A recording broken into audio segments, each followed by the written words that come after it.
Alright guys, this video is going to talk specifically about the main color of your hat. Whether you want that to be segmented, meaning broken up into pieces like this, or if you want it to be all one color. There's also something you can do, which is you could add a pattern for the entire top of your hat. Just make sure you download the mockup, bring it into Photoshop, then let's focus our attention on the layers panel over here, specifically over here where it says segmented cap and one color cap. In order to add your pattern, you would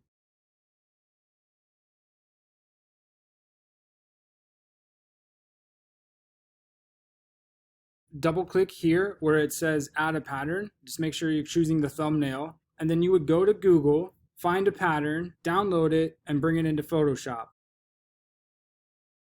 So if I wanted to take something like this and turn it into the base of my hat, I would just grab this image, control click or right click, save image as, make sure it goes to your downloads, bring it into Photoshop, file open, look for that image, unlock it, and then bring this into the smart layer that you were just editing. You're going to want to stretch it out pretty big, push OK, see how this looks. You're going to close the X right here, save, head back to your main canvas, and there is a preview of what that would look like. Now, this looks a little bit blurry because the image that I used was actually a rather small image, so I would go back and find a better, more high quality image if I wanted to do something like this. Something else that you could do in order to make this hat unique is instead of adding an image, you take something like a paintbrush, and I would suggest using some of the Kyle Spatter brushes. You're going to get these by going to clicking here, get more brushes. Once you go to this site, you're going to pick the ones that you want. It's going to download.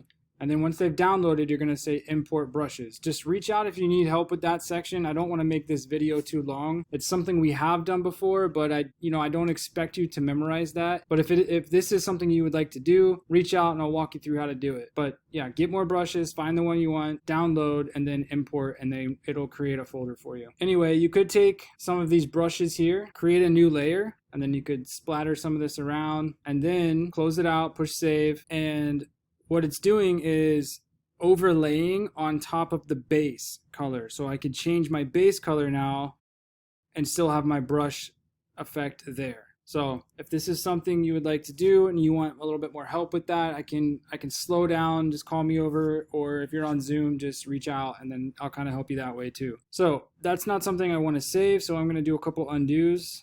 Let me just briefly talk about, the segmented. It's pretty simple. If you want to change the colors on the segmented, just double click the ones that you want. Make sure it's the thumbnail that you're clicking though, by the way. And then just make your adjustments, push OK whenever you find the adjustments that you want. All right. So that is how you do the overall colors of your hat by using these two things.